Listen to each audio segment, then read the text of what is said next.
and welcome to another episode of Becoming Enchanted. I am Stacey Lee, your host, and I have my How did I wonderful get in here? co-host. How did I get in this box? I have a gnome. I have a gnome. She caught the gnome. I did. I caught you, but the gnome, the fairies are messing with me tonight, so I might need your help. We need to trade something to. I don't need to trade nothing. I know where my vape's at. I know I can't I'm find just saying. anything. That just sounds like personal problem to me. Well, I did. I'm like looking everywhere for it, and I'm like, but I think I was having camera issues, and it You was haven't sitting hit here. it the whole time I've been watching backstage, so you So ain't I had it think a hot minute. Jason took it and thinking it was his. Yeah. Guys, welcome to the show. The stuff we go through, just come talk to y'all. Yeah, welcome to the shit show. I got a chaos coordinator thing back there somewhere I'll bring out. Yeah, definitely. Well, how are So my script is I write a script every show for my little story, and I can't find it now, and it's lost. Well, I don't write anything down, so I'm a Virgo. I have to be organized. I'm a Pisces. I know. Well, I'm a Pisces moon. Open Paranormal, my team, Open Portal Paranormal, OPP. My team is on here. I'm now part of a paranormal team. Me. I know. I love it. It's OPP. I'm now part of a paranormal team, Brandon. You didn't there's so many changes in my life. No, I knew that. There was, sometimes when you get rid of the weight and the things that was blocking you, things just start doing this like. Boy, that sounds really familiar. I wonder if that ever came out of my lips to your ears. Yeah, but I had to be ready.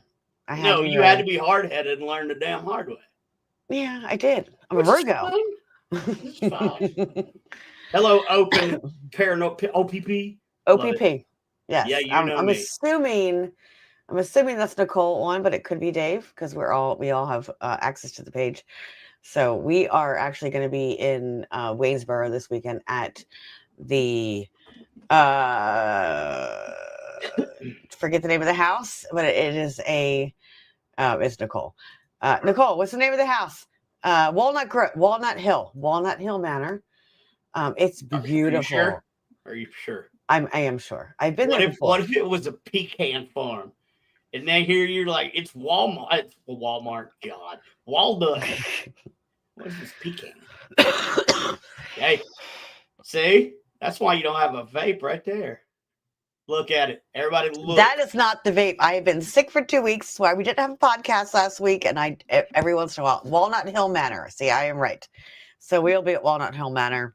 I want everybody in the comments, I don't care if you're watching live or watching later, to hit stop vaping. # stop vaping in the comments. Thank you. All right. Yeah. I need to quit smoking, but I'm not. I know, right? But vapes are so much worse. But I gave up the smoking. I know. I actually got the flu. We actually had the flu. So this is that leftover. Well, no, but yeah, like popcorn lung. Look it up. You can get that from vaping. I have heard of that. That's nasty. Yeah. Anyway.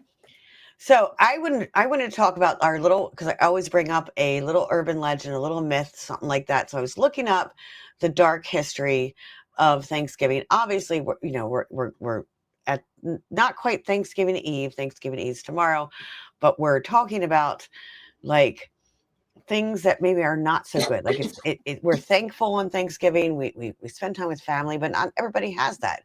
So on Thanksgiving Day in 1902, near Geneva, New York, is it Geneva? I think that's how you say it. A southbound train approaching March Bridge.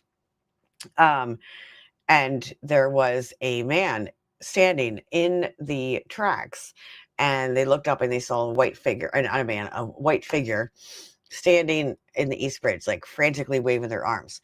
Alarmed, the engineers brought the train to a stop.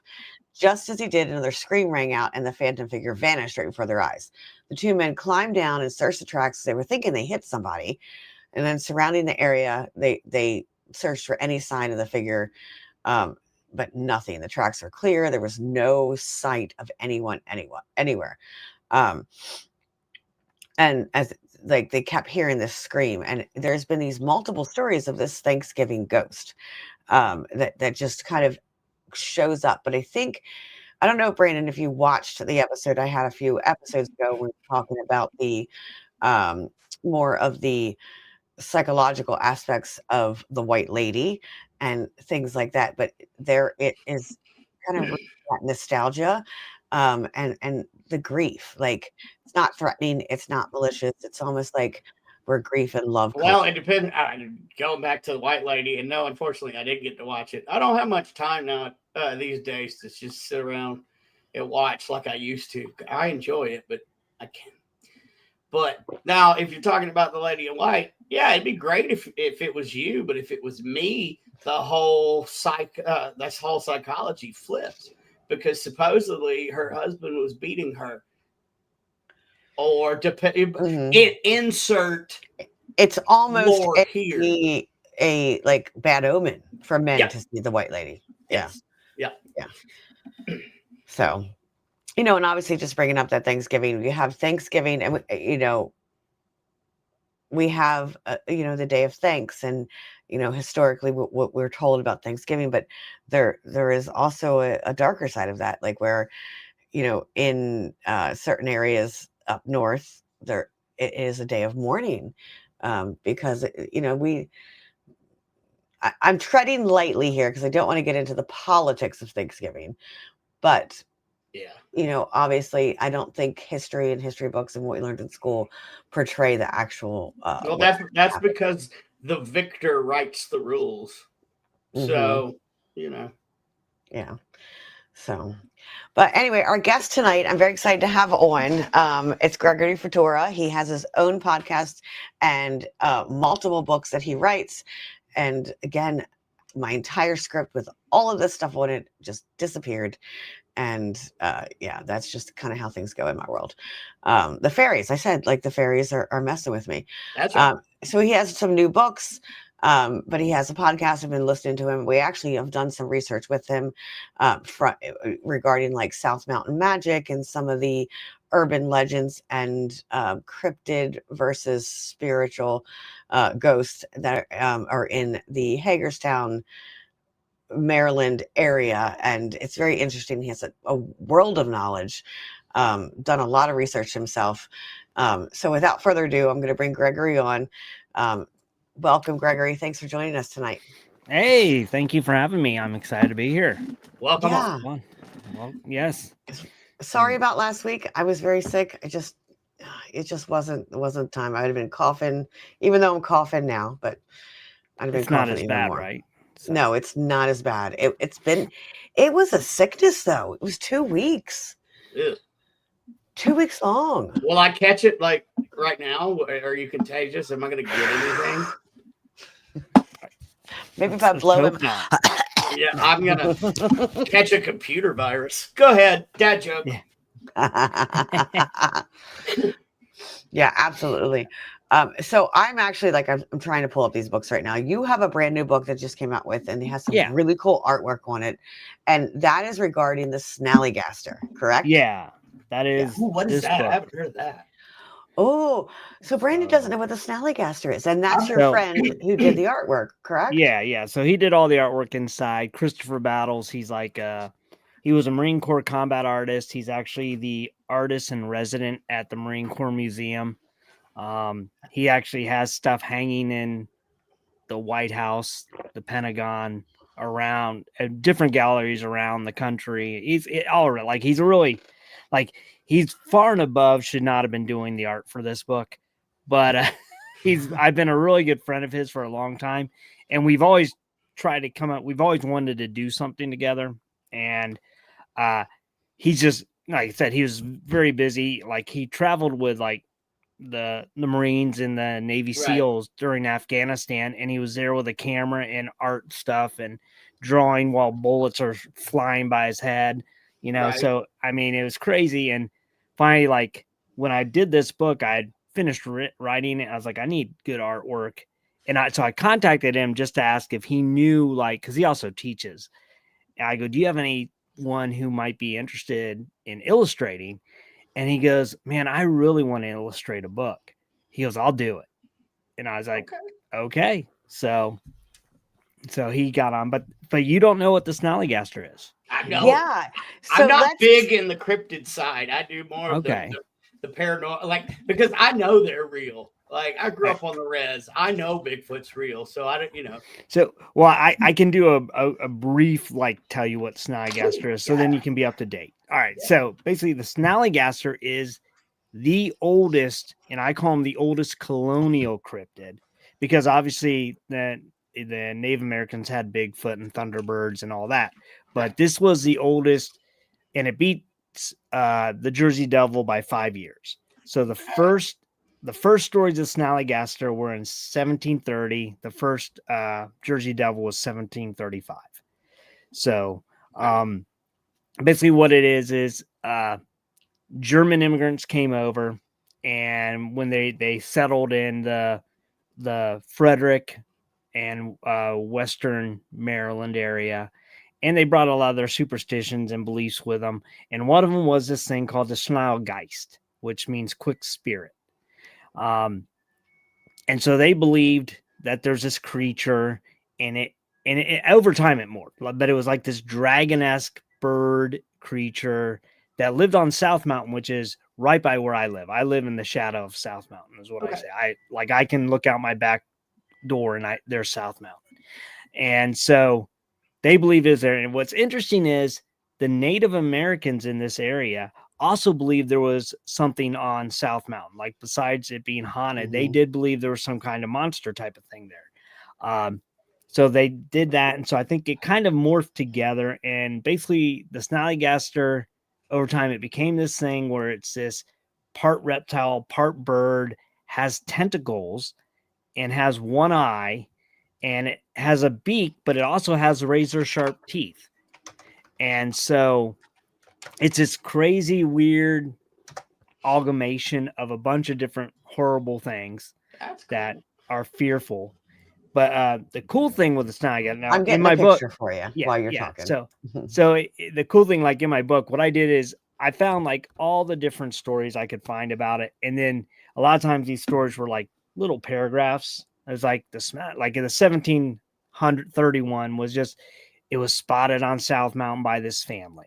Right. So I just turned it into more of a narrative. So it was more of a folklore story. Like, I gave the people the names, and I gave like a story of what happened, because the family that saw it survived. So it's like, well, they survived it, so I got to have like what happened. They saw it, what happened when they saw it. But now one of the coolest stories.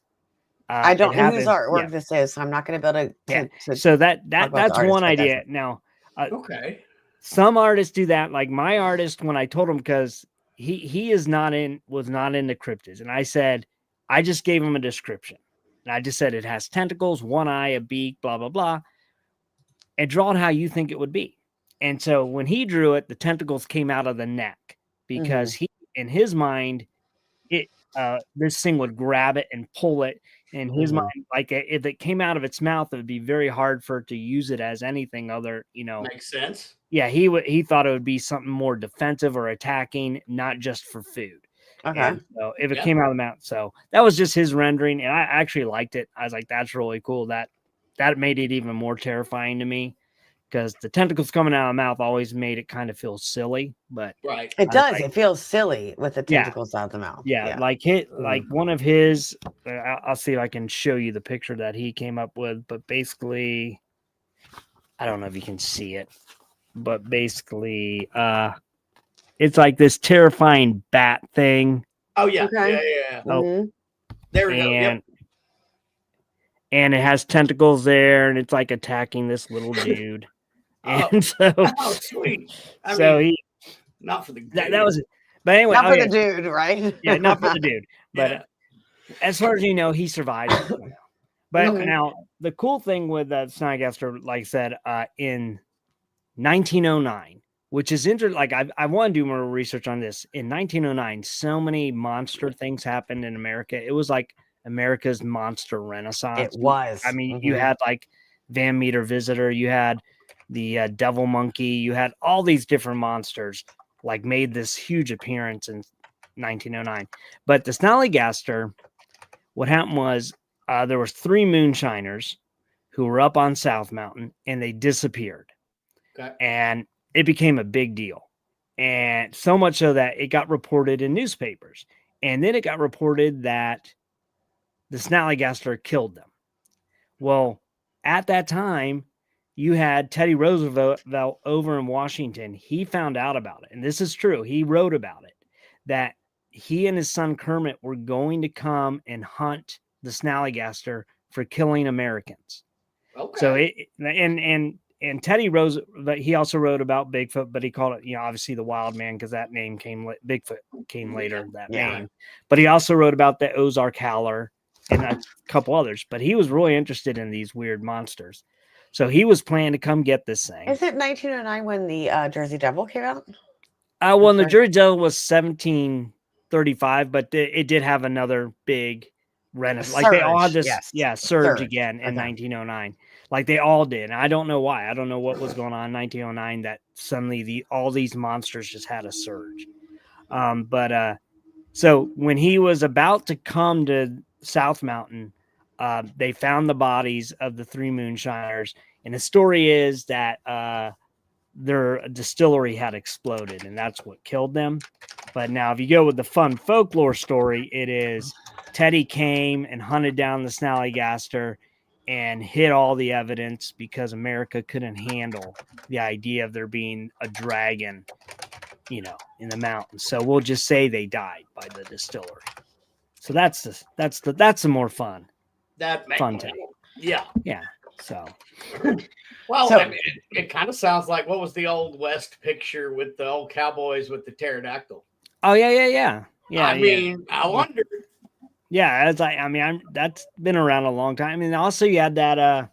This isn't really a monster, but that UFO or whatever that.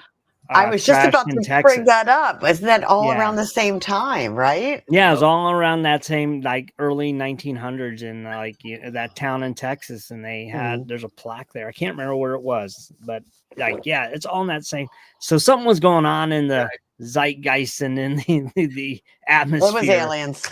Yeah, I don't know what it was about. The aliens came and dropped them all off. They took them for a trip. All the monsters and brought them back. Let them go.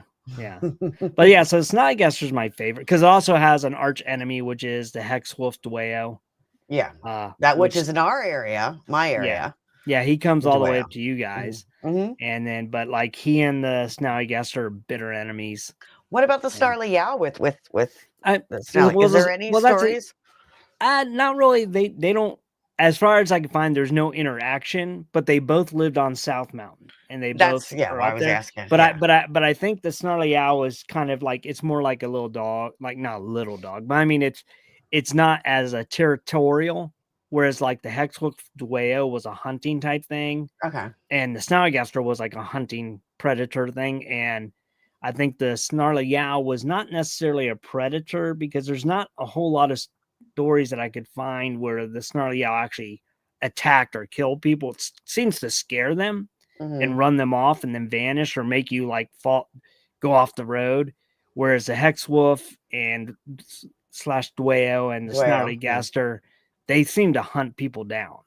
Okay. And they seem to be predators. Whereas the Snarly Owl, I guess it would be a predator, but it doesn't seem like the stories I found. That was more of a protector, right? Yeah, it doesn't seem. So I think if they did interact, it was more like, hey, whatever. You do you. And I think the Snarly Owl is more of a ghost type figure, so I don't know that the other two could really do anything to it because it kind of is a phantom dog where it kind of shows up and disappears. So I think even if they did run into it, they'd be like, I can't hurt that. And so it just vanishes. He's on a different level than they are. Yeah, he's a whole different thing. Whole different thing. And he has a nice store down in West Virginia. Oh wait, no, it's a different Snarly Owl. No. Well, he also has a store in if you're talking about Dave. Yeah. He has a store in Pennsylvania too. Oh, does he? Oh, yeah. I didn't know he had one. I knew he in West Virginia. I didn't know he had. Yeah, we have the Cryptic Collection. You want to talk about beard envy? I'm going to tell you, beard envy. I got a lot of envy for that beard today. Oh, that's right. You did get to meet Snarly, didn't you? Yeah, we had dinner together. Yeah, and we all had dinner together. We all had dinner together, yeah. Yeah, he's got a good beard. Oh yeah. I know. Jason's the same way. He's freaking awesome beard. Now he's trying to use the beard oil to get the beard even more awesome. I just texted him actually, and I said, "Come on!" And I sent him the link, and he's like, "Give me a few. Just got home. Bad traffic." So he might pop in, Ooh, nice. which would be awesome if he does. That'd be cool. We're trying to get him used to the whole getting on podcast things, and Yeah, he's kind of a. It's funny. He's kind of a shy, back right in the background kind of guy. Yep. But he does all these cool events, and then he likes to like kind of sit back and you know, and he always seems to disappear whenever Bigfoot arrives. And I've never seen them together in the same room. Yeah, I have not either. Yeah. That makes me wonder. I don't know. Yeah. So, but yeah, when I met you, like obviously we've talked a little bit about our team doing some research in the South Mountain area related to the Snarly Yowl and some of the like connecting it cryptid and paranormal and well, I hate to say because cryptids are paranormal, but cryptid and paranormal together, kind of like the blending of the two, because Snarly is a phantom ghost, phantom dog. And you have a wealth of knowledge about that stuff in South Mountain. And I have been fascinated with German folk magic for a very, very long time. So when I started listening to your podcast and started talking about those things, like it's amazing. How did you, I guess you're in the South Mountain there. Yeah. So how did you get into like studying that? It's actually kind of funny. Like, so I wasn't born and raised here. I was originally from Ohio, and then I left and I lived down in Florida, and that's where I met my wife, who was born and raised here. And so, but I've always liked folklore and all that stuff. And when we moved here, like, and we bought this house, and I was in my mind, because I like to write, had this idea for kind of a funny monster folklore story. So I was just inadvertently was like writing out, and it had to do with Bigfoot and stuff. And I eventually did kind of write the book, but it's called Sasquatch and Me. But I had this idea, and as I was researching, I came across, I was like typed in something about monsters in Maryland, and it like the Snarly Owl, a few, you know, you had Goatman, all these other, but like the ones that it popped out in my mind is like the Snarly Owl, the Dwayyo, and the Snallygaster, because they were all in South Mountain. And I was like, I'm right by South Mountain. This is insane. So I asked my wife about it, and she's like, she'd never heard of it. And I asked her family about it. They'd never heard of it. Really? And they had been born and raised in Maryland. So I talked to some other friends. I was born and raised in Maryland too, just by the way. I gotta tell you that. Nice. Did you know about them? I did not. We talked about the Goatman and Dogman. I was over at Chesapeake Bay. I grew up in Chesapeake Bay. But I mean, so that's an excuse. So, you know, but like these were people who were born and raised in this area, and they had never heard of it. And I was like, that's crazy. How do you not? And so I just started reading and research. And then as I started reading, then all of a sudden I came across this guy, Michael Zittel, and he's the Wizard of South Mountain. And I'm like, what the heck is going on? You have like 4 things on this mountain. It's like things just started to all come together. Yeah, and I was like, this is insane. And then I started researching Michael Zittel and Madeline Dahlgren, and I was like, this is wild. And I was like, what is this all about? And as I researched it, then I realized that Michael Zittel was doing like spells or hexes or whatever you want to call it to protect farms from the Dwayyo and the Snallygaster and Snarly Owl. So he was doing those things, but so then he's protecting from these things. Yeah. Okay. That's what I mean. That depends who you talk to. Like some say that's what he was doing, and he was a healer, and he was, you know, did these kind of things. Then you get Madeline Dahlgren, who did not like him or the Zittel family or the people on. She really didn't like the people who lived on South Mountain at all. Like if you read her book, which is South Mountain Magic, I'm in the process of reading it now. Yes. Like, so she has, you know, she tells a lot of the stories, which is cool, but at the same, she was like uber Catholic. Yeah, she was. And she actually built a Catholic church on her property. It's still there. They call it, like, people call it Dahlgren Chapel, but I think it's also called St. Joseph's Catholic Church, but they don't really do any services there, as far as I know. It's still consecrated, but it's not. And she really was in use. buried there. Yeah, she at one point she was buried there, and then they moved her body because some vandals had broken into the crypt.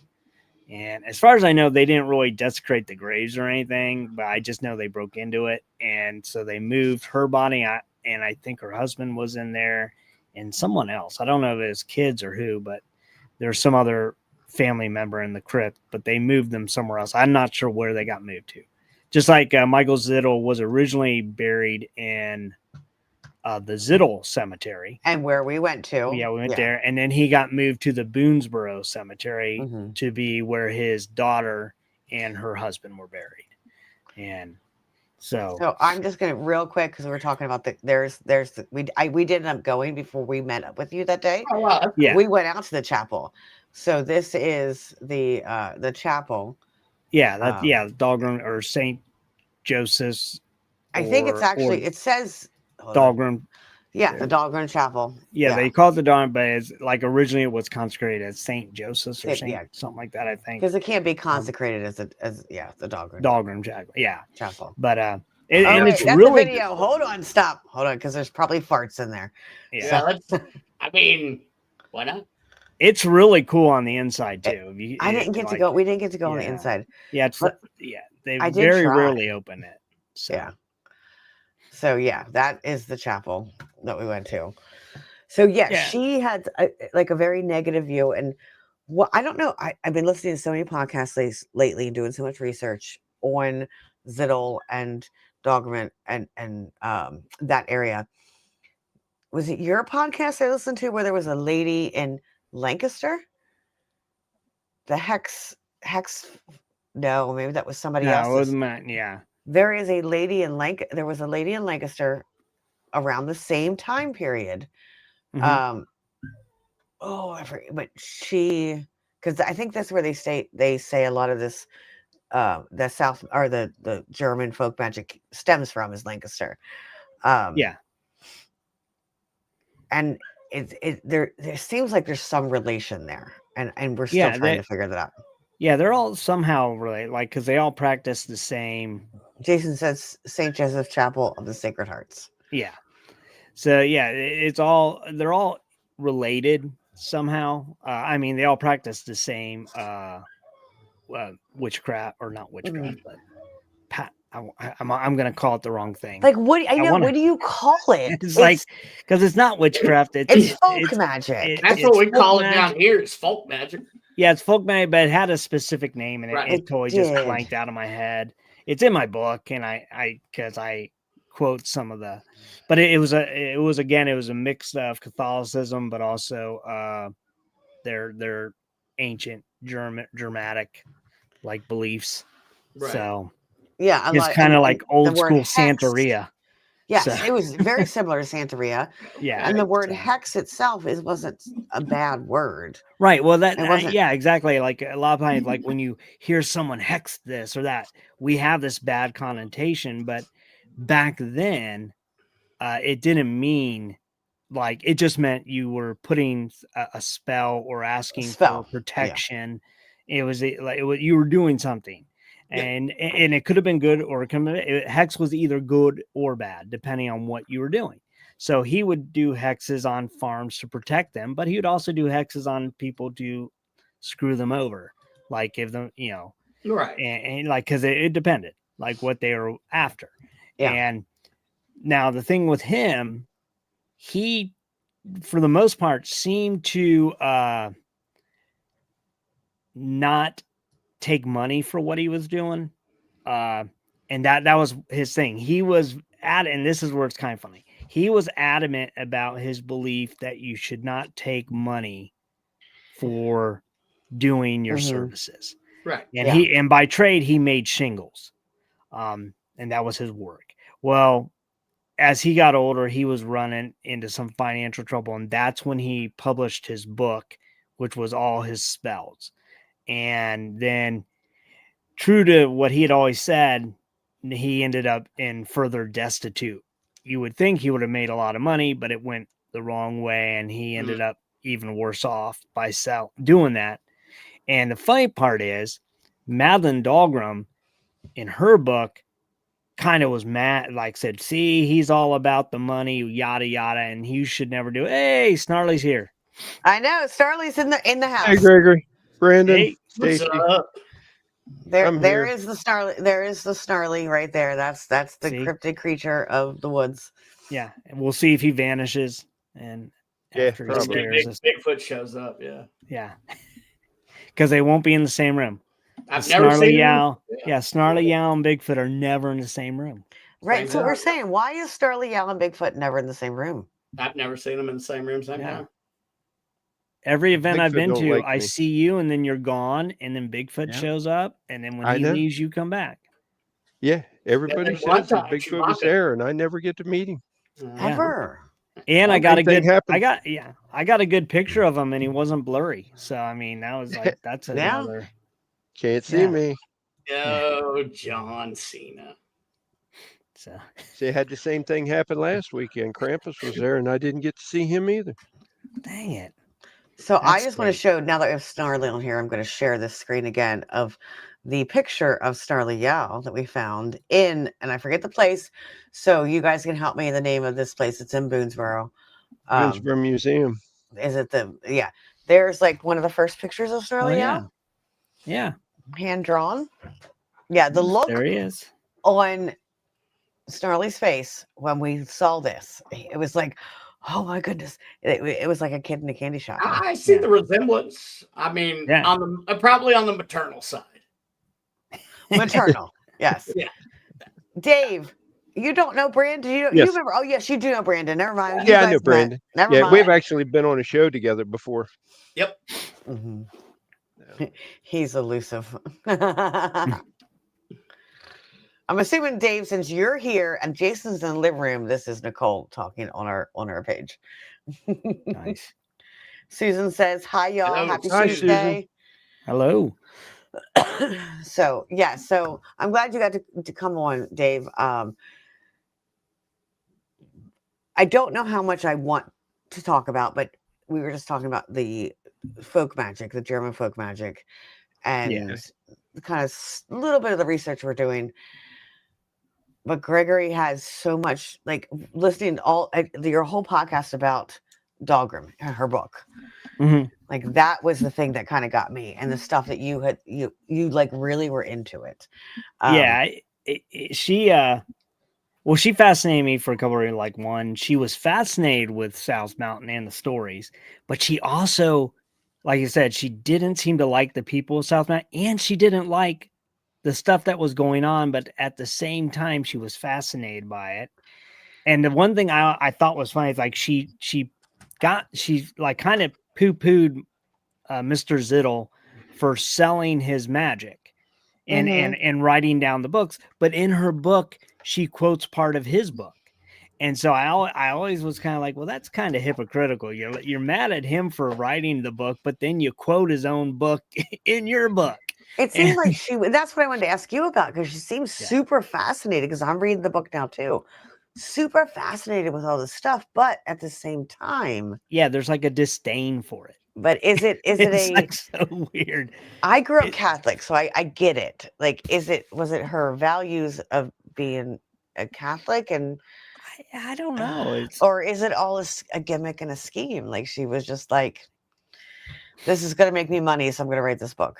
Yeah, I don't know. Yeah, I do think she actually was fascinated with the area, and like, because she did love that area. I mean, she built her home there, and then she built that chapel there. So I feel she loved the area and she loved the stories, but I also think she, like I said, she was Catholic, so she didn't see what he did as there could be a good side to it. I think her thing was anything spiritual that was not associated with the church was definitely dark magic. So she kind of assumed everything he did was dark magic. And I don't think he felt that way. And I don't think that he was that way. Whether you believe like it's you can have white or dark magic. That Mhm. I'm not going to argue that point. I'm just saying I don't think in his mind he was only doing dark magic. I think he probably did do some, but I think he also was like, I'm doing good, and it's I'm helping people for what they ask. And Yeah. so some people may have asked for some bad things, and maybe he did it. But I think he, for the most part, he seemed like everything I could find, he seemed to do pretty good things. The only thing he did wrong was printing up his book and selling it.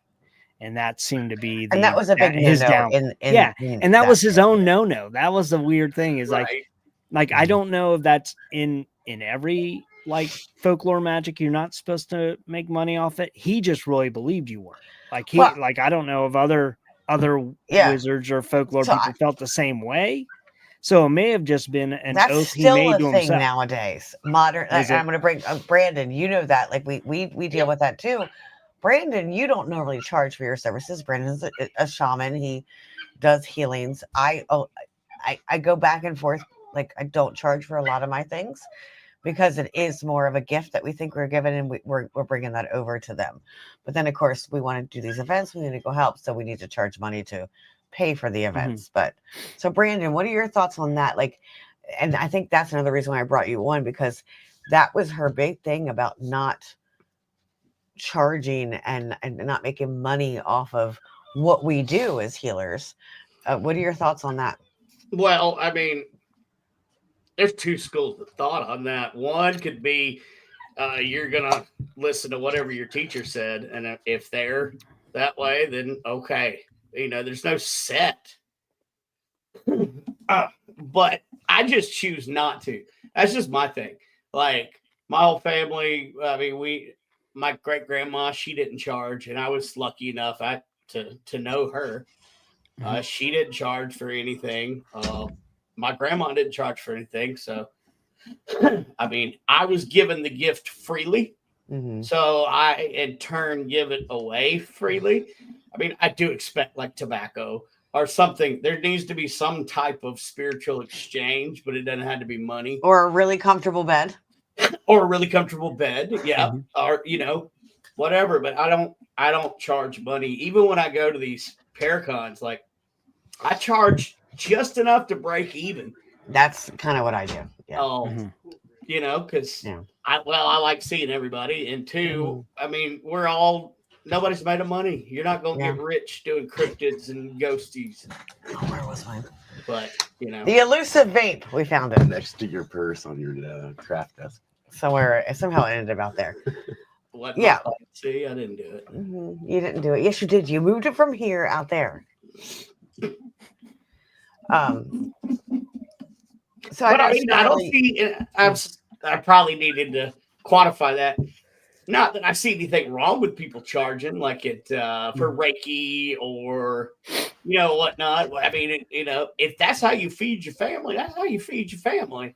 Yeah. I mean, I personally I don't have a problem with it, but I just don't do it. That's just not something I practice. But I'm not saying there's a right and wrong way at all. It's just something that I've done. My family's done. We don't charge, so.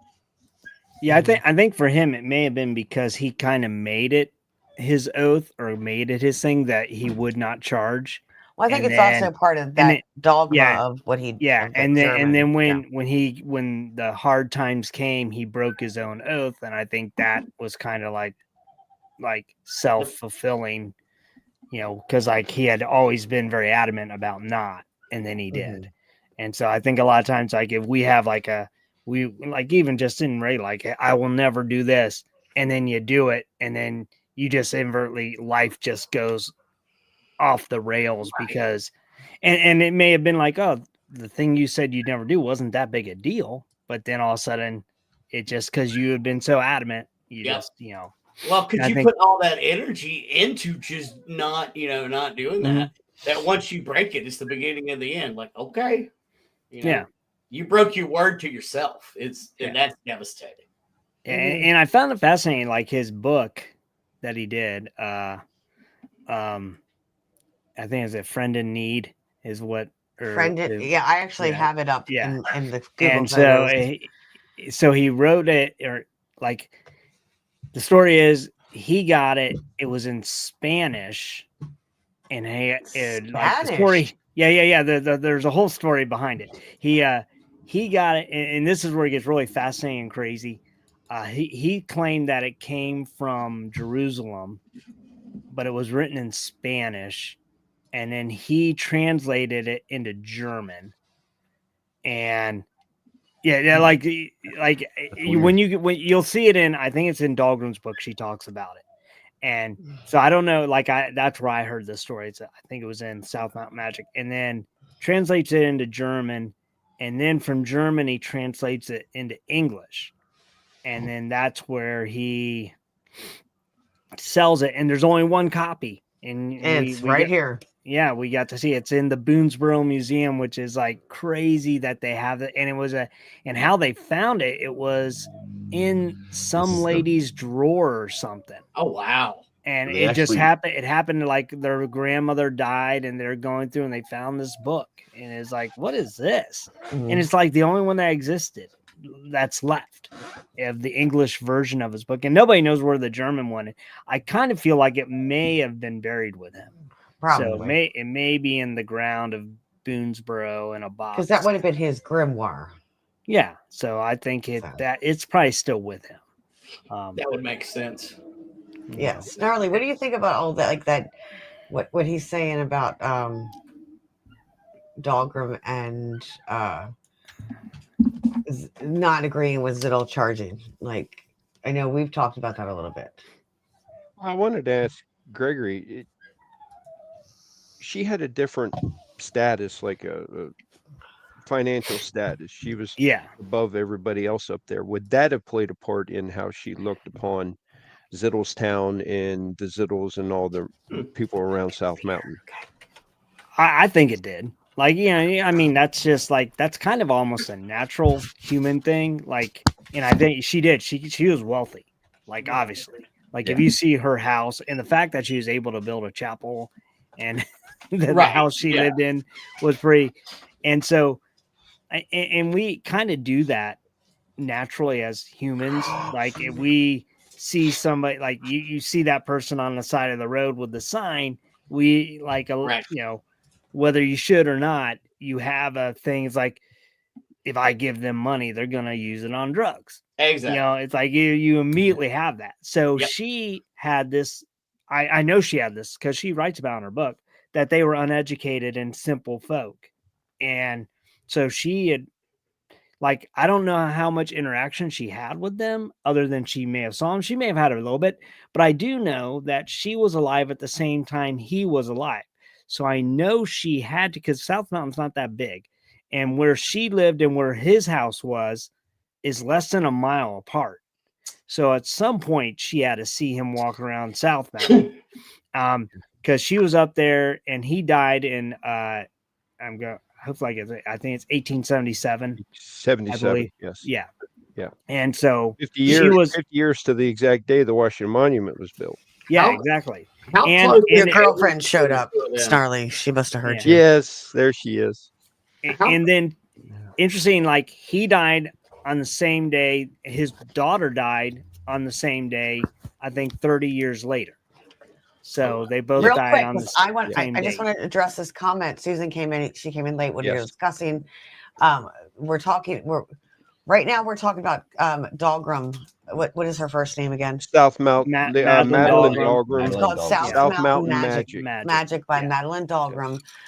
Susan, it's a very and she talks about German folk magic and all that, like that kind of magic, and it's very similar to voodoo in the way that where it takes Catholicism and some of the local legends, like the basis of it, the roots of it is it takes multiple different theories of thought and beliefs of thought kind of together, but it has a Catholic almost background to it, if I'm correct in what I'm reading. Yeah, it's real similar like to that in Santeria, but it's like a German-based one. A German-based, yes. I'm trying to think. I just want to find out what was the name of it, because they called it something. They didn't just call it like folk magic had a specific thing, Yes, it had a weird And- name. and I And have know it. In, they were called grimoires. It's Yeah, his powwow. book- There was powwow. powwowing. Yes. Thank you. We're from the area where it started. Like we have powwows all around us all the time. Yeah. We'll have to take you to a powwow sometime, Snarly. Yes. How come I couldn't think of that? And I was just danced in a powwow like last month. Mm-hmm. Yeah. I give up.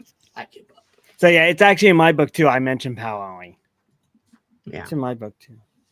But it's a different kind Everybody's of powwow. It's not your traditional It's Native, not Native American powwow. powwow, but No, there's roots in there. Yeah. Yeah. Like I do have a story about Michael Zittle in my book, him facing off against the Snallygaster, which is just based on the idea that was one of the things he did was perform hexes to protect. So I kind of told a story of him taking on the Snallygaster to save a little girl. Mm-hmm. So I made him a hero in my book because it's kind of like your book is fiction based on true story, correct? Yeah. Correct? And Yes. and I thought Madeline trashed him enough that, you know what, I'm gonna make him a hero in my book. So I like that. So I wonder, like, how close in age were the two, Madeline and Zittle? Hold on, well, let's pull out the spreadsheet. We'll let you know. Jason's got it all on a spreadsheet. Pull up the timeline. Yeah. Share Like I it. think she was share probably I want to say she was like 30 years younger than him.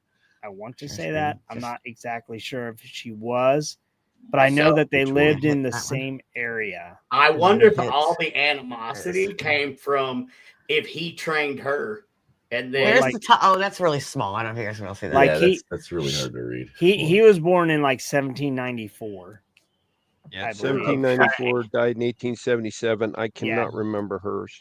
Yeah, Okay. I'm not sure Oh, when. So he was born in Dahlgren? You're talking about 1794? Dahlgren. Madeline Yeah, he was Dahlgren. born in Yeah. 1794. What? Don't show Yeah. what? Okay. Let's see. Yeah, she was born in 1835 Yeah. 1835. and she died in 1892. And There's he was born in another 98. person in here that I haven't added that I think might be kind of weird, but this is Barbara a total Fisher. Barbara Fisher. Mhm. Barbara Fisher was born I think 12 years after Michael Zittle, died 11 years almost to the day of Michael Zittle, which would fall into Dahlgren being in her 20s. Mm-hmm. Okay. When what podcast or book do we read that out of? We were I talking found about an Hex and Frau. the old diaries of the one Okay, lady. that's what it was. Okay. And then Hexafrau, Barbara Fisher. Mm-hmm. And I was trying to find a link to, because I heard that the actual Friend in Need was the German version was found in the South Mountain Inn basement. I read it somewhere. I was trying to find it, the article I found, but I couldn't find it like off the fly here. So I was trying to link like what if, a what if, because they're both very similar, like Zittle and Fisher, like in what they did and everything. And she was big into making money off of hexing. Yeah. So. got it. So she's part of the reason why we have a law in Pennsylvania today of whatever the can't do tarot, can't do fortune telling, fortune telling law. Yeah. She is the first lady that kind of brought that law into place. Oh, nice. So interesting and awesome visual because that helped. Yeah. This is my spreadsheet man. He's the researcher. Yes. He's the historian, I guess we could say. He's found out more stuff in just a couple of days than I found out in 2 years. I like microfishes. Microfishes? Yeah, microfishes. You like to go microfishing? He said he's subscribed to newspapers.com, and that's what he does. He's like, literally, he calls it zittling now. This is the term. That's my it's not researching. I'm sorry, babe, I'm zittling. He's zittling. Yeah. Nice. Okay. I like that. Yeah. So, yeah, obviously we're looking into that. We're trying to like get some more information on the it just fascinates me that the powwowing, the German magic, the German folk magic, but it really relates to kind of what you do, Brandon, with the Appalachian folk magic. It has a ton to do with it because we got German settlers here too, so we've got the mix of the German and the Scottish and the Irish all mixed up, and so yeah, it's huge down here, and I'm in South Carolina, so I live in the Appalachians, right in the Blue Ridge area. But yeah, it's prevalent here too.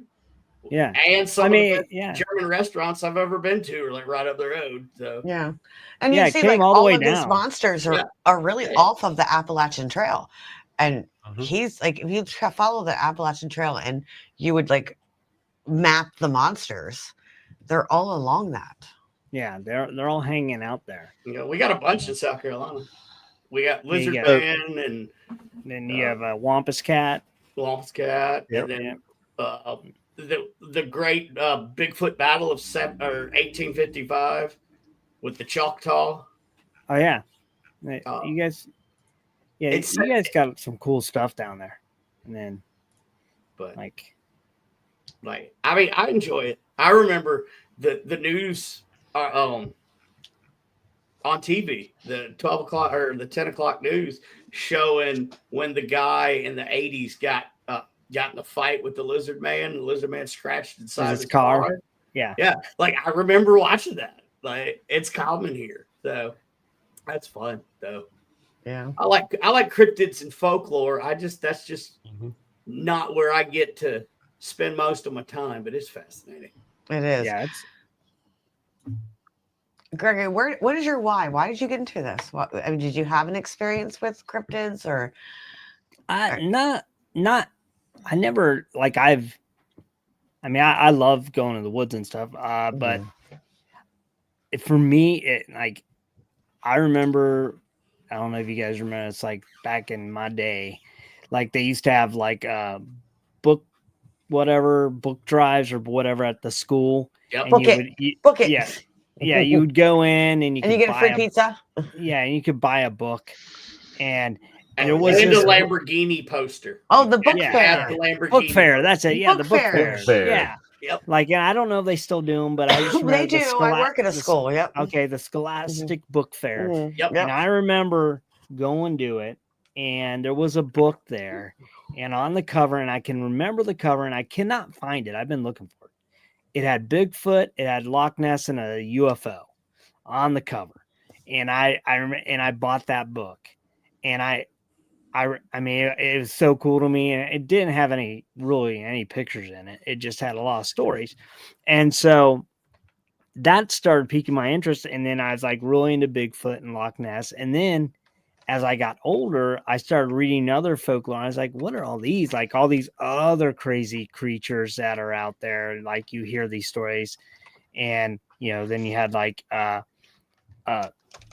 the just all around like the Wampus Cat, and then you had like the Lizard Man, then the Mothman, and you had all these other creatures. And I was like, that's crazy. That's really cool. And then down in Florida, I lived in St. Augustine for a while, and that's one of the most haunted cities in the country. Oh, my heart is there. It's St. Augustine. I love that place. And there I had seen some like supernatural, ghosty, paranormal things, not so much like monster things, but like at the old lighthouse and at the fort there and at the cemetery, and there's a lot of. Like, I don't think there's a house in downtown St. Augustine that is not haunted. Exactly. 100%. Did you drink? I have a question, though. Did you drink the Fountain of Youth? Yeah, I did. I drank from the Fountain of Youth. And look at all the good it freaking did. I know. You're 19, right? And I just turned 12. Nicole, Starley, whoever's watching from our team, we need to go book the lighthouse and go to St. Augustine for a week. Yeah. It's pretty cool. I mean, I lived there for a while. I did the investigation there. It's amazing. Yeah, there's a lot of crazy stuff that happens down there, but I was never as pulled into the paranormal. That always wigged me out, the ghost stuff. My best friend Chip, he goes to all these haunted. Like he will go to before they tore down Bobby Still in Mackey's. this He time. went Yep. there. He went to all of them. Mm. And what he likes to do is he's kind of similar to me. He likes to research them, get the whole story. And a lot of them, like, he's debunked what you've seen on TV. And and where he's really into that, I always got into like the folklore and the monster stories because I'm always like somebody came across something Right. and I just found them fascinating. And I don't know why. I just want to know why and what they're seeing and what caused it. I mean, this is a little bit off, but like one of my favorite stories is the Murphyville Mud Monster. Yep. And the reason I remember that love that story is the first two people who reported it went to the cops and told the cops everything they saw. And the thing that made it funny to me was this couple were hooking up in a car in a park, and they were both married to other people. Uh-huh. But whatever they saw freaked them out so much, they went to the cops and told them what they were doing and what had happened, which led to them getting divorced. So something so wiggity whacked happened that they admitted to infidelity. Wow. Yeah. And so they ran into something. So I'm Like, going to go and on so my psychological sprint there. I don't mean to interrupt you, but like to me, when I hear that, because these monsters definitely have a psychological aspect, an archetype to it, like of each one has a certain meaning in our own psyche. So I wonder if are these monsters presented to us at a time of need or a time that we either need to expose ourselves or we need to do something. Like those who've had these experiences usually have something going on in their life when they see these monsters. So that when you just said that, I'm like, well, maybe this monster came to them to expose them in a certain way, to do the right thing. Well, I mean, technically, we are the monsters. We are. And there's also there are some, like, I've read some different theories on, like, for instance, like why you can never get a good shot of Bigfoot or any of these monsters is that some people believe they're on a different plane, like physical plane, and they come in, they interdimensional, and they come out and the best way to explain it, I don't know if you've seen the movie Into the Spider-Verse. It's an anime, and it actually does a great job of explaining it. But into it is just me being a comic book geek. Into the Spider-Verse, I've seen it. I like. Yeah. So there's all these different versions of Spider-Man. Into the Spider-Verse. I need to figure this out because I don't watch it. All these different versions of Spider-Man come together, but they're from different worlds or different universes, so their physical bodies are attuned to a different frequency. And so every now and then they get like one of them, they'll be like, and they freak out and they come out of focus and they're weird. But then they keep going and they're fine. And so a theory that I've heard was that's what these cryptids are from a different plane, and they come into ours. And then when we see them and we try to photograph them, our cameras can't catch them at the same wavelength. So they come across blurry. So everyone's like, well, we have all this technology now. Why can't we get they're coming from a different thing, and our focal length, it's kind of like if you see a helicopter and you get your camera out, and if you get it at the right speed on your camera, it looks like the blades are standing still and this thing's just floating. And then, so we're not on the right focal length or the right speed. So we can't the same catch thing them. as like filming. If you're filming a 60 hertz, like a bulb at 30 frames per second, it looks like it's blinking. Yeah. Is that why we don't see Snarly and Bigfoot in the same room? Maybe. I would venture yes. Yeah. On the they have the same stature though. It's crazy. So I wonder if Snarly's on our one plane, and then we go into a different dimension, and it turns into a different. You're thinking too hard. Your head's gonna hurt, and your eyes will bleed. I know. I have reached my heart out, unfortunately, guys. I know you said you had to get off at 9. Thank you, Brandon, for coming on. Give a little. And we didn't. I wanted to like Brandon, it was highlight nice this earlier. meeting you. It was good to Brandon meet is you. a I want to Marine talk to you as about well. your buddy because I was in the Marine Corps too. Yeah. Oh, okay. And Yeah, I well. also do veteran podcasting on a completely different thing, and I'd love to interview him. But Oh yeah, he's a hoot. He's a Yes. riot. I'm So, so much you guys hook up, connect. Gregory's not on Facebook, so it's more of an Instagram. I Yeah. think you're more on Instagram. Yeah. But I'll get yeah, a hold Brandon, plug your stuff, plug Yeah. away, and then you can. I really don't have anything to plug other than I will be at the first ever Paracon in the French Quarter. I'm trying to get there. I'm New talking to them. Orleans. I will be speaking at the New Orleans Paracon August 31st through September 2nd. I might be there as well. Tons of hunts that we're doing voodoo houses. We're doing all kind of stuff. Oh, wow. And the cheapest ticket's $300, and that includes a room. You're not going to get a room for 3 days in New Orleans for $300. So I mean, definitely check it out. And my big announcement, because I haven't done podcasting in 3.5, almost 4 years. So stay tuned. There it is. December 7th. I've been talking to them. And keep an eye on my page. December 7th. I know what day that is. There's going to be a brand new podcast coming out with yours truly. Is it going to be related to military or? No, this will be paranormal. Because you know what day that is. What day? December 7th. No, it's the day. The day that lives in infamy. Well, no, that day will ruin the paranormal world because I'm coming back and I got a co-host and it's just going to be horrible. Oh, I love it. It's going to be wonderful. My co-host will be Jennifer Talley. That's all I'm going to say at this time. So, I'm excited. Thank you guys so much. Gregory, thank you, Brandon. It was great. See you, Brandon. See you, Starlet. We'll take care. Love you. Love you. Oh, and he's gone. And then he's gone. And that's he how broke Brandon out of works. His box. He comes and he goes. He really does. So before he had to leave, we were talking about.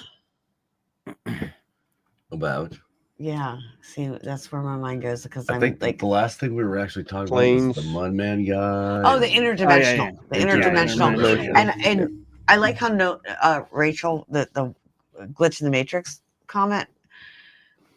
Like that's kind of how it is. Maybe it's like a glitch in the matrix where it's just like Snarly's here, and then Bigfoot's there, but they can't be in this plane at the same time. It's like it's like and the dude's Snarly just don't like planes. Yeah, there you go.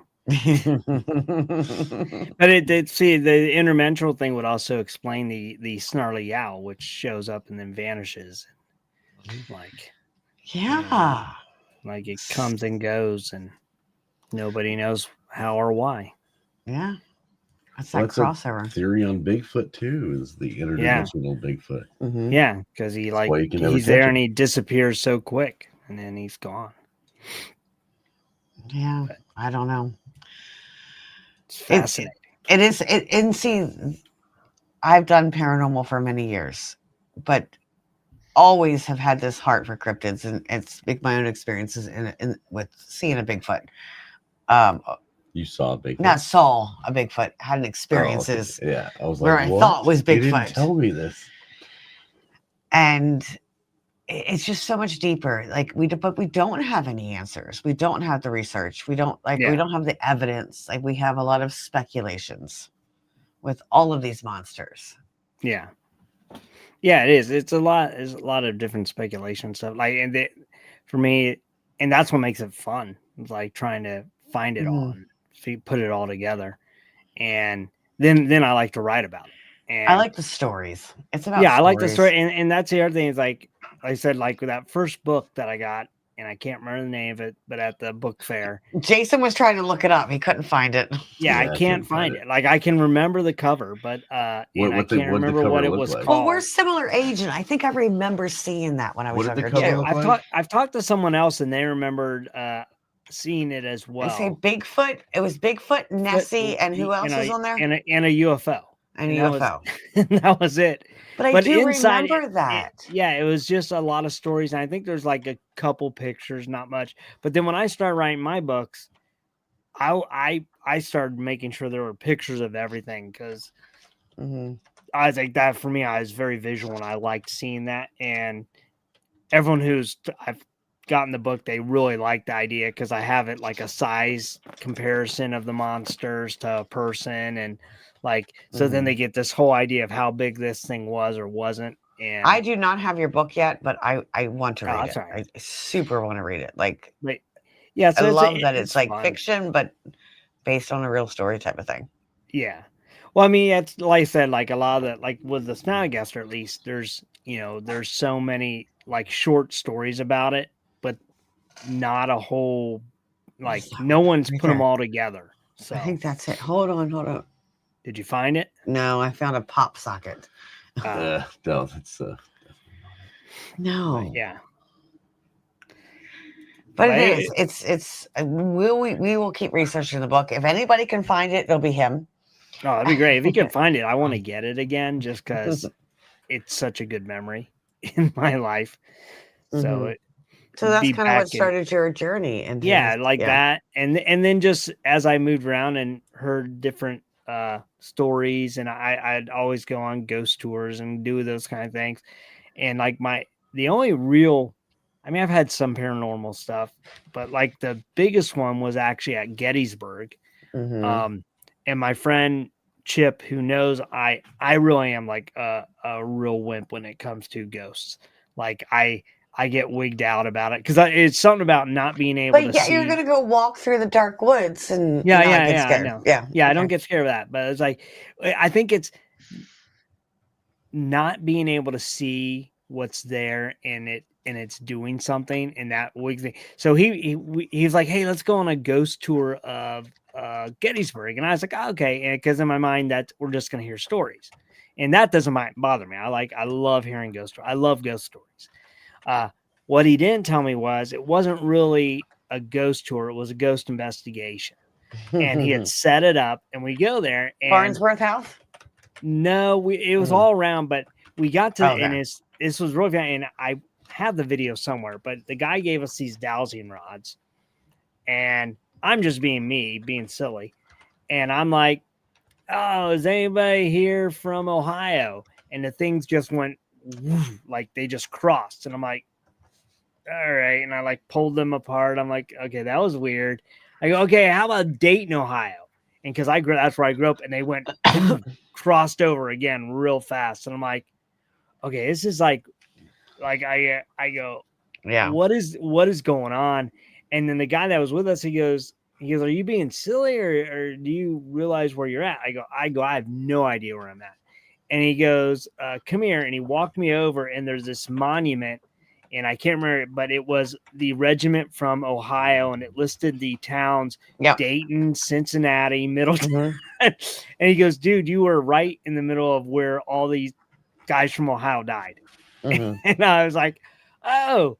And he goes, you want to ask any more questions? I go, no, I don't want to ask any more questions. I don't want to know anything else. I go, I am sorry I bothered you all. You did a great job here.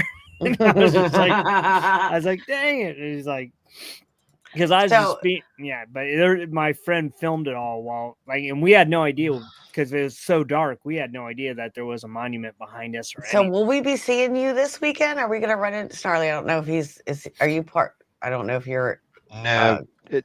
No, he didn't. I haven't even talked to him. I'm hurt now. I'm just kidding. You are welcome to join us. Sunday, we're going to end up in Gettysburg. That's what I'm saying. We're in Gettysburg Sunday. Cemetery. Why don't you join us? Yeah. Maybe I'll have to see what's going on. I might be able to. Yeah, send me the information. We're going to actually Saturday. I think we're going to start our day in South Mountain, Pennsylvania, where I had my Bigfoot sightings. Oh, nice. Yeah, we're going to start there. Yeah, can I plug the whole weekend? Yeah, plug it down. Go ahead.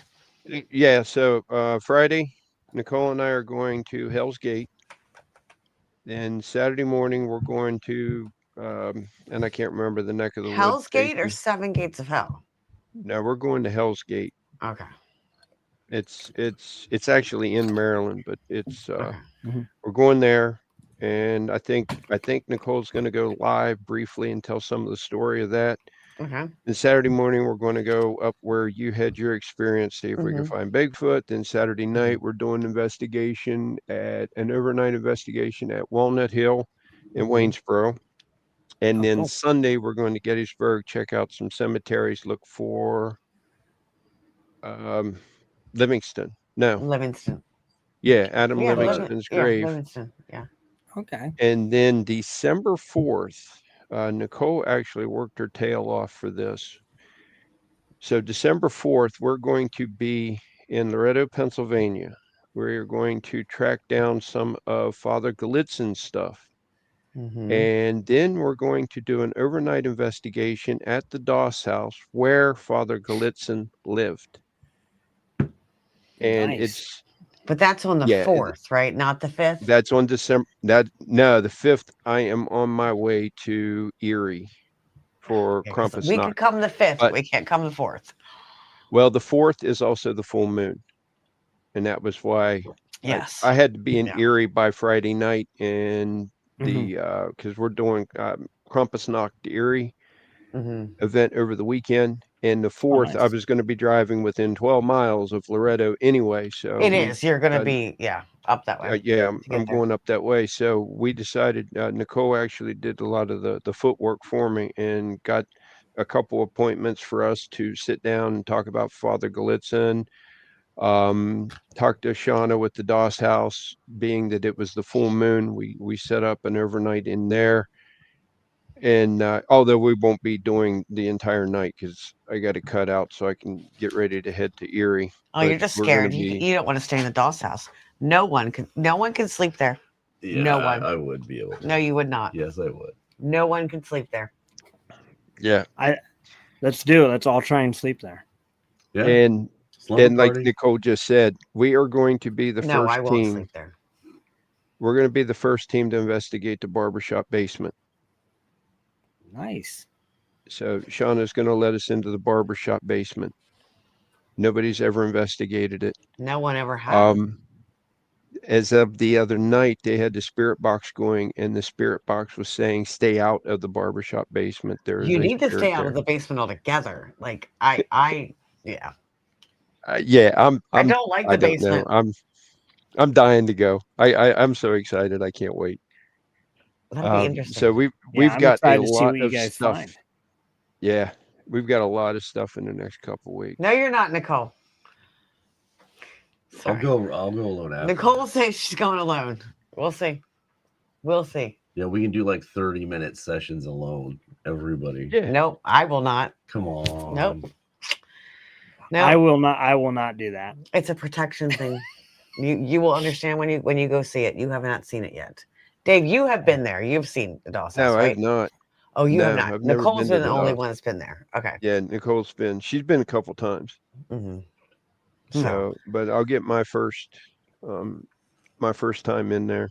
Yeah. And, so big paranormal weekend we're gonna have going on. It's gonna be fun. Oh, it's Greg, unreal. If you are out and about in Gettysburg on Sunday, like reach out to us. We can hang out. So it'll be fun. So we're coming to the end of our show. We actually went a little bit over. I usually end at like 9:30. So we don't have a strict ending time. Yet. I know, but we don't have a strict ending time.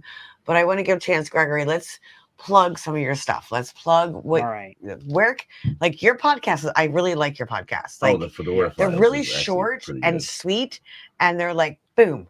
Like I'd love but lots of information. So they range like when I have a guest, they go a lot longer. Oh, and then when I'm just telling the stories and the fact, like they're a little bit short, because in my mind I'm like, I don't want to like bore people with us. Like it's hard when you're just talking to yourself and the camera and the mic. The thing in my mind is the stories are so cool that I don't want to give like 20 of them. I want to give one because I don't want people to be like, oh, he's going on, So I just pick out one or two and I tell the stories, and then I'm like, that's enough. And it's like 15, 20 minutes. And then, maybe sometimes they're like 10, but it's like, I want to make sure that they'll listen to the whole story. But yeah, that's the Fedora Files, and that's on Spotify. It's also on YouTube. If you look up the Fedora files, you'll find them. Also, if you go, I have a website, it's Fedora. It's right on the, under your name there. Fedorasfiles.com. And then that'll take you, and you can actually, from there, you can find all the books, which are also all available on Amazon. But if you go there, there's like, you'll see pictures of the books. Will then take you a link to Amazon. I also have like t-shirts on there that I made that just because I was having fun. But yeah, so there, and I think there's a link. I have to look. But also, if you go to _Fedora crypto on Instagram, that's my Instagram handle. Make sure I said that right. I always say it wrong. I don't know why. But yeah, it's _Fedora _crypto. And that will take you to my Instagram page, which I have I post stuff all the time on there. A lot of stories. Usually, there's the Fedora's files, and then you can go. And if the you books scroll are there. down, there you go. Yeah. There's the book. Yeah, there's the latest book. Blood and Beak. Blood and Beak, Legends of the South Mountain Terror, which is all about the Snallygaster. And I actually got interviewed it's really funny. I got interviewed by the Frederick magazine, which then also published it in the Hagerstown magazine, because I didn't know it when I did this. But those are the other books. But when I wrote this is the first time someone's taken all of the Snallygaster stories and put them into narrative form and put them all together. Oh, so awesome. other books have had different stories about the Snallygaster, but no one's put all of them in one book. So this is the first time that's happened. So they interviewed me about it, and I was like, oh, I didn't know that. So everything you're doing is being he's over there playing with your website. I thought it would show your contact information. But if somebody sends me a message, I'll get it from there, and it tells me. But so like also the other books, there's Sasquatch and Me, that's my only Bigfoot book I ever done, and that is also a fictional book. And it's, to explain it, I was watching a Jane Goodall documentary, and in my mind, I thought it would be funny if instead of gorillas, she went and lived with Sasquatches. And so it's actually me living with the Sasquatch for 3 years. Not. Yeah. So it's what I learned from living with them. And basically, I took all the research people have done about Sasquatch, and it's in there. So all the research is there, and all the things people have said they know about them is in there. But it's from, again, a narrative point of view where I lived with them, and this is what I learned. And so that's awesome. I actually really love that. Yeah, and so that one, and that's when I did all the artwork for that one. I also love, I need to highlight this because I'm an artist, okay? Yeah. And my first inspiration for doing art, I am, a child of the 80s, 90s, was Bob Ross. And instead of happy little trees, you have happy little monsters. But there's where I got trees down there. And I think, is there's definitely a correlation. Yeah, that's where I got that. I was... I loved Bob Ross, and then he because it's always happy little trees, and so then I just made a joke once that behind every happy little tree there's probably a happy little monster, and when I said that, my wife was like, "That's what you should call your book." The other thing she did that is a good thing is, so this is volume 1. I have 4 volumes. I'm actually working on volume 5, 6, and 7. But it's all little folklore monsters from around the world. And so there's volume 1, 2, 3, and they're just different colors. Yeah. So 3 and 4. And then, originally I was going to make it one giant book. And then my wife was like, you do realize with the amount of monsters you have together, it's probably better to, Is that it? That might be it. Oh, wait, what is that? Nicole found it. Yeah. The book. Scholastic. Stop sharing. I can't talk. Yeah. Oh. And I think I had that book too, now that I've seen the cover. Yep, I do remember that. Yep. Yeah, that was it. Thanks, so Nicole. It still exists. Thank you. Yeah, I just couldn't remember the title. And so I was just like, I could never find it. But yeah, so all the Happy Little Monsters, it's different volumes. And like I said, I have 3 more in the works that I got to get done. But I got sidetracked and decided to write a whole book about Snallygaster instead. And so I'll get the rest of the Happy Little Monster books out. So now I remember, like, I listened to your podcast and I kind of went through. I might have binge listened to them to your podcast, and there was like this one little really short one about a story you were writing, and you were like, if you guys want to, I'll get part 2, but you never gave part 2. What was that story? It was, remember we listened to it on the way back. We actually listened to the way back from the store. I think you were like slightly voice acting everything. Yes. Yeah. I do, like, well, no one responded that they wanted to hear part 2. So I just didn't do it. Never did it. So I might do it again. Like, cause I have fun doing that. Every now and then you'll see, I'll do one. It's called, like I've done a couple, which were, Chat GPT theater, which is a very similar thing where I would, record, like I would just go, I was just having fun with Chat GPT and I'd give it a prompt and I would just say, write me a story about Bigfoot. And then and as soon as it came up, I would just, like, I was doing it live in my podcast, but I was reading it. And then I went back and I added music and sound effects and I was changing my voice. But when I read it, that was the first time I ever saw it. So I had no idea what, and then you'll see me stop halfway through and say, what does that That's even not mean? right. I go, that's the dumbest thing I've ever heard. And then I'll just like, oh, well. And then I just went on with the rest of the story. And so, I did a couple. I do have a couple that I've done. I'm actually working on another story that is going to be like in the works. I have some friends doing the voices, so it won't just be me. But that's another that's going to be kind of like a radio show, but it'll be on my podcast. That it's like, and I have a couple others that, like, I'm constantly have all these stories I've been wanting to do. Me too. I'm the same way, and I always wanted to kind of get into that and do a podcast like that. Yeah. And I tried a couple times, and I'm like, I guess I need more practice. I just need more. I needed more confidence in talking to myself instead of. I'm good with the guest thing. I'm good at corralling people and bringing people in and talking to them.